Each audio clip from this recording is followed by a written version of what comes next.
महाराष्ट्र के मालेगांव से एक खबर आई, तो अब जालंधर से एक खबर आ गई है। मालेगांव में एक बच्ची के साथ में जो अत्याचार हुआ, जो उसका बेरहमी से मर्डर किया गया, उसके ऊपर हमने वीडियो भी रिलीज करी है, चैनल पर आप जाकर देख सकते हैं। अभी 3 दिन ही हुए होंगे उस वीडियो को डाले हुए हमें, लेकिन आज जालंधर से खबर आई कि एक और बच्ची के साथ में उसी तरीके से बेरहमी से अत्याचार करके उसका मर्डर कर दिया गया। और उस केस में भी ऐसी खबर आ रही है कि पड़ोस का ही कोई आदमी था और सीसीटीवी फुटेज से पता चला कि वो लड़की जो है वो एक घर में एंटर कर रही थी और सीसीटीवी फुटेज से ये पता चला कि वो फिर उस घर से वापस नहीं आई। पुलिस उस घर में गई, उस घर में जांच करी, सर्च किया, लेकिन पुलिस खाली हाथ वापस आ गई कि वहां पर लड़की नहीं मिली उनको। 6-8 घंटे तक आक्रोश रहा, लोग वहां पर इकट्ठे हो गए, आस पड़ोस के सब लोग इकट्ठे हो गए। उन्होंने प्रेशर डाला कि नहीं, सीसीटीवी फुटेज के हिसाब से लड़की तो वहीं मिलनी चाहिए थी, उसी घर में मिलनी चाहिए थी। तो वापस से पुलिस को लेके गए, घर वाले, परिवार वाले और सोसाइटी कॉलोनी वाले फिर से पुलिस को लेके गए। इस बार खुद साथ में गए और जब इस बार गए तो उसी घर के बाथरूम में लड़की की डेड बॉडी मिली। यानी 6 घंटे पहले यही पुलिस गई थी अंदर, पुलिस को बॉडी नहीं मिली थी। 6 घंटे बाद से फिर पुलिस गई तो बॉडी मिल गई। कितनी ज्यादा नेग्लिजेंस पुलिस इन्वेस्टिगेशन। और अब ये देखिए कि दूसरी बार जब पुलिस गई है तो पब्लिक साथ में गई है, और ये कितना बड़ा रिस्की काम है कि वहां पर फॉरेंसिक जांच होनी बाकी है, वहां पर कोई भी चीज कंटेमिनेट नहीं होनी चाहिए, लेकिन इन्वेस्टिगेशन इनिशियल स्टेज पर ही ऐसी हो रही है। तो ऐसे केसेस में कितना इंपॉर्टेंट है इनिशियल इन्वेस्टिगेशन, यही बात हमने अपनी प्रीवियस वीडियो में भी की थी। और यही बात डिस्कस करने के लिए, इस जालंधर के केस के बारे में डिस्कस करने के लिए हमें news channel daily post PHH पर बुलाया गया एज अ पैनलिस्ट। तो वहां पर जो डिस्कशन हुआ वो आप यहाँ पर देखिए। मैम आवाज मिल पा रही है ਤੁਹਾਨੂੰ? Yes, thank you for having me. ਜੀ ਕੀਰਤੀ ਜੀ, ਮਾਮਲਾ ਤੁਹਾਡੇ ਤੱਕ ਪਹੁੰਚਾ ਹੋਏਗਾ। ਜਲੰਧਰ ਦੇ ਵਿੱਚ ਇੱਕ ਛੋਟੀ ਜਿਹੀ ਮਾਸੂਮ, ਉਸ ਦੇ ਨਾਲ ਰੇਪ ਤੋਂ ਬਾਅਦ ਉਸ ਦਾ ਕਤਲ ਕਰ ਦਿੱਤਾ ਗਿਆ ਹੈ। ਸਭ ਤੋਂ ਪਹਿਲਾ ਸਵਾਲ ਤਾਂ ਇਹੀ ਮੈਮ ਕਿ ਸਾਡਾ ਕਾਨੂੰਨ ਕੀ ਕਹਿੰਦਾ ਹੈ? ਨਾਬਾਲਗ ਦੇ ਨਾਲ ਰੇਪ ਹੋਇਆ ਹੈ, किस तरीके इंसाफ इस बच्चे को मिलेगा? देखिए, कानून की किताबों में तो क्लियर लिखा हुआ है कि ऐसे अपराधियों को फांसी पर लटकाना है। अभी नया BNS कानून, भारतीय न्याय संहिता भी आया है, उसमें और स्ट्रिक्ट कर दिया गया है। साथ ही में यह भी कहा गया है कि फास्ट जस्टिस देना है, because justice delayed is justice denied. लेकिन ये कानून की किताबों में लिखा है। एक्चुअली क्या होता है ये ज्यादा इंपॉर्टेंट है, बिकॉज मैं सुप्रीम कोर्ट में प्रैक्टिस करती हूं, तो मैं आपको कुछ उदाहरण बताती हूं और कुछ केस एग्जाम्पल्स बताती हूँ, उसके बाद मैं मेन पॉइंट पर आती हूँ। ऑनरेबल सुप्रीम कोर्ट ने अभी 1 महीना पहले निठारी नोएडा के केस में, जिसमें 19 बच्चों का मर्डर करके वो खा गया था आदमी, ये सबको पता है। उस केस में ट्रायल कोर्ट से उसको फांसी की सजा हुई थी, उसको फांसी पर चढ़ाने भी वाले थे, लेकिन उसकी सजा आज एक्विट हो चुका है वो, और वो आज बाहर आ चुका है। अक्टूबर का मैं आपको केस बताती हूँ, ऑनरेबल सुप्रीम कोर्ट का ही 3 जजेस बेंच है, ऑनरेबल जस्टिस विक्रमनाथ की बेंच है वो। उसमें उत्तराखंड हल्द्वानी की एक छोटी सी 7 साल की बच्ची के साथ में रेप और मर्डर हुआ। उस समय ऐसा ही बहुत प्रोटेस्ट हुआ था, उसको भी ऑनरेबल सुप्रीम कोर्ट ने एक्विट कर दिया। वो भी फांसी पर चढ़ने वाला था, क्योंकि हाई कोर्ट से भी फांसी हो गई थी, ट्रायल कोर्ट से भी फांसी हो गई थी। उसके बाद से मैं आपको चावला रेप केस बताती हूँ, जिसमें कि पानीपत में डेड बॉडी मिली थी, दिल्ली में केस चला था। उस केस में भी हाई कोर्ट से फांसी की सजा हुई थी, पंजाब हरियाणा हाई कोर्ट से, लेकिन उसके बाद से ऑनरेबल सुप्रीम कोर्ट ने उसको एक्विट कर दिया, फांसी की सजा खत्म हो गई। ऐसे ही अभी एक चेन्नई का केस था, जिसमें कि सेम ऐसे ही 7 साल की बच्ची के साथ में रेप और मर्डर हुआ था, बहुत ब्रूटली। हाई कोर्ट से फांसी हो गई थी, फांसी पर लटकने वाला था, लेकिन सुप्रीम कोर्ट से बरी हो गया। यानी नॉर्थ से लेकर साउथ तक, ईस्ट से लेकर वेस्ट तक अगर आप केसेस देखेंगे तो क्या होता है कि जब कोई ऐसा केस होता है तो वो मीडिया में आता है और जनता भी बहुत आक्रोश में होती है, लेकिन फाइनल जहां पे जस्टिस होता है ऑनरेबल सुप्रीम कोर्ट की कोर्ट में, वहां पर क्या होता है, एक्चुअली एक्विटल्स हो जाते हैं। वो मीडिया में नहीं आती न्यूज, वो हमें पता है, बिकॉज हम कोर्ट्स में प्रैक्टिस करते हैं। और ये इतनी अनफॉर्चुनेट बात है कि कानून की किताबों में लिखा होने के बावजूद भी फांसी नहीं हो पा रही। और इसका सबसे बड़ा कारण ये है, अगर आप सारी जजमेंट्स का सार मुझसे पूछेंगे तो सार ये है, सब जजमेंट्स में कोर्ट ने क्या कहा कि सर्कमस्टेंशियल एविडेंस था। मर्डर केसेस में ज्यादातर सर्कमस्टेंशियल एविडेंस होते हैं, सर्कमस्टेंसेस की चेन कंप्लीट नहीं है, कोई ना कोई सर्कमस्टेंस इनकम्प्लीट है, कोई ना कोई इनकंसिस्टेंसी है, पुलिस की इन्वेस्टिगेशन में कमियां हैं, फॉरेंसिक जांच ठीक से नहीं हुई है। इस वजह से अपराधी छूट जाते हैं लास्ट लेवल पर। इसीलिए इंपॉर्टेंट ये नहीं है कि ऐसे अपराधियों के लिए सजा क्या लिखी गई है, इंपॉर्टेंट ये है कि ऐसे अपराधियों के ऊपर जो इन्वेस्टिगेशन होती है वो सही तरीके से होनी चाहिए। अगर वो सही तरीके से नहीं होगी तो वो लास्ट में, और जो मैंने आपको एग्जांपल्स बताए, उस तरीके से छूट जाएंगे। जी ਤਾਂ ਕੀਰਤੀ ਮੈਮ, ਜਿਵੇਂ ਤੁਸੀਂ ਦੱਸ ਹੀ ਰਹੇ ਸੀ ਕਿ ਸਟਾਰਟਿੰਗ ਦੇ ਵਿੱਚ ਜੋ ਪੁਲਿਸ ਡਿਪਾਰਟਮੈਂਟ ਹੈ ਉਸ ਦਾ ਬਹੁਤ ਵੱਡਾ ਰੋਲ ਰਹਿੰਦਾ ਹੈ।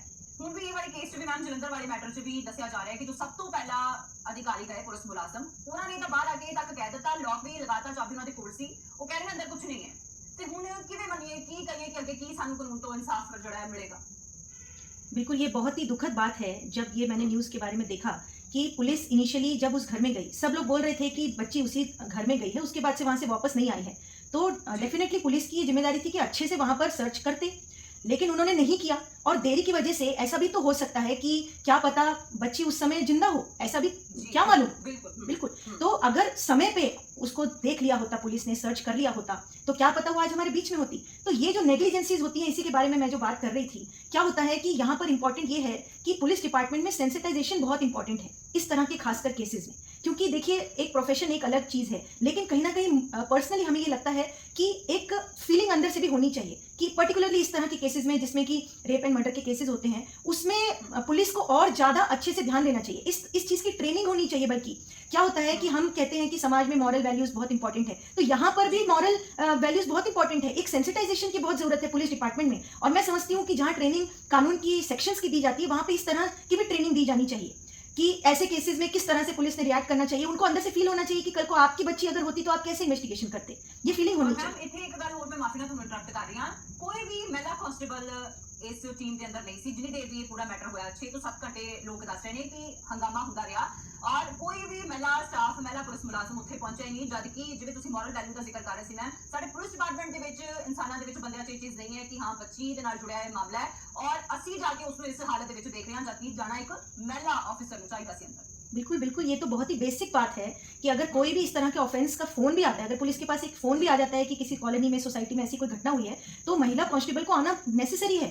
आजकल तो कुछ ऐसी भी देखिए, काफी सारे हमारे भी क्लाइंट्स हमें बताते हैं कि जैसे पुलिस स्टेशन में कोई कंप्लेंट करने गए, तो वहां पे भी नेसेसरीली बयान जो होता है वो महिला पुलिस ने लिखना होता है, लेकिन नहीं लिखते हैं, प्रैक्टिस में नहीं होता है। तो ये बहुत बड़ी कमी है जो डिपार्टमेंट में इन्वेस्टिगेशन प्रोसीजर में, और इसी वजह से तो क्या होता है कि सही तरीके से जब इन्वेस्टिगेशन नहीं होती है तो यही सब चीजें बाद में चल के प्रॉब्लम्स क्रिएट करती हैं। इनिशियल स्टेज पर जो सब होता है, अब आप देखिए क्या होता है, सबसे बड़ा नुकसान तो ये हुआ कि जब स्टार्टिंग में महिला कांस्टेबल नहीं थी, पुलिस ने भी अच्छे से सर्च नहीं किया घर को, 6-8 घंटे इतनी पब्लिक वहां पे जमा हो गई। उसके बाद से मैंने ये भी सुना आपके न्यूज चैनल पर कि वो पब्लिक के साथ ही फिर पुलिस अंदर गई सेकंड टाइम जब गई, तो उस समय बच्ची रिकवर हुई। अब मेरा ये कहना है कि अब आप बताइए कि इतनी पब्लिक जब अंदर गई तो वो जो क्राइम सीन एरिया है वो कंटामिनेट हो गया, फॉरेंसिक की दृष्टि से भी वो प्रॉब्लमेटिक हो गया। आपको मालूम होगा आरुषि मर्डर केस में भी क्या हुआ था कि बहुत जनता वहां पे इकट्ठी हो गई थी, और आज तक नो वन किल्ड आरुषि है, क्योंकि जो भी एक्यूज पर्सन्स थे वो एक्विट हो गए और किसने मारा नहीं पता। ऐसे निठारी केस में भी हुआ था। अभी सुप्रीम कोर्ट ने अपनी जजमेंट में कहा है कि फॉरेंसिक जांच जो है वो ठीक से नहीं हो पाई। क्यों नहीं हो पाई? क्योंकि वहां पे जो भी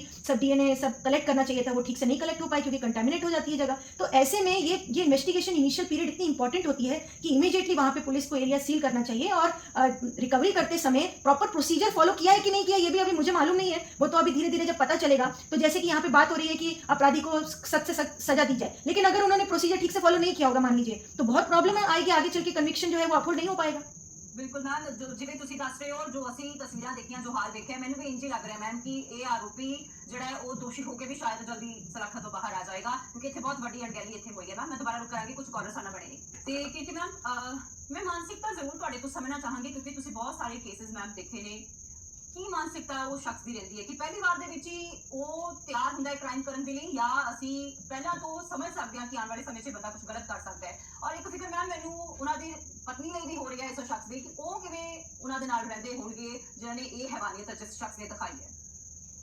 जी बिल्कुल, आपने अच्छा यहाँ पे सवाल उठाया है, बिकॉज जैसे कि अभी थोड़ी देर पहले मैं मॉरलिटी की बात कर रही थी कि आजकल समाज में मॉरल वैल्यूज गिरती जा रही हैं। गिरती क्या जा रही है? खत्म ही होती जा रही हैं। यानी कि अभी ये जो आदमी ने क्राइम किया है उसकी भी तो खुद की कोई बहन होगी, खुद की पत्नी है, खुद के बच्चे भी होंगे, कोई बेटी होगी, अगर होगी तो मालूम नहीं, लेकिन बहन तो होगी। उसको क्यों नहीं ये फीलिंग आता है कि अगर मैं ये क्राइम कर रहा हूँ, कल को मेरी बहन के साथ होगा तो क्या होता है कि ये जो फीलिंग है ना वो खत्म होती जा रही है। आजकल कहते हैं ना कि इंसान जो है वो इंसानियत खत्म करता जा रहा है, और इंसानियत खत्म होती जा रही है, तो ऐसा नहीं कि वो अभी नॉर्मल एक जगह पे रुक जाए, वो इतना गिरता जा रहा है कि वो राक्षस से भी बदतर होता जा रहा है। क्राइम तो इस तरह के देखने में आते हैं कि बिल्कुल ही बर्बरता क्रॉस कर देते हैं। तो वो क्या होता है कि एक तो इसके कई सारे कारण हैं। आपके न्यूज़ चैनल पे भी कई बार मैं जब आई हूँ तो मैंने कुछ मैटर्स यहाँ पे डिस्कस किए हैं, जैसे कि नंबर 1 आजकल जो सोशल मीडिया है, आजकल जो इंटरनेट है, इंटरनेट पर इतनी सारी गंदी गंदी चीज़ें आजकल इतनी आसानी से अवेलेबल हैं कि उसको देखकर क्या होता है कि जो भी चीज़ हम देखते हैं वो हमारे इम्पैक्ट माइंड में कहीं ना कहीं रह जाता है, और फिर जब इंसान जो है वो अपने होश में नहीं रहता तो फिर वो उसको फॉलो करता है। ਮੈਂ ਮਾਫੀ ਨਾ ਮੈਮ ਰੋਕ ਰਹੀ ਹਾਂ, ਸਮੇਂ ਦੀ ਘਾਟ ਹੈ। ਬਹੁਤ ਸ਼ੁਕਰੀਆ ਤੁਸੀਂ ਇਹਨਾਂ ਕੀਮਤੀ ਸਮਾਂ ਦਿੱਤਾ। ਤਾਂ ਜਲੰਧਰ ਦੇ ਲੋਕਾਂ ਦਾ ਗੁੱਸਾ ਔਰ ਤੁਹਾਡਾ ਤੇ ਸਾਡਾ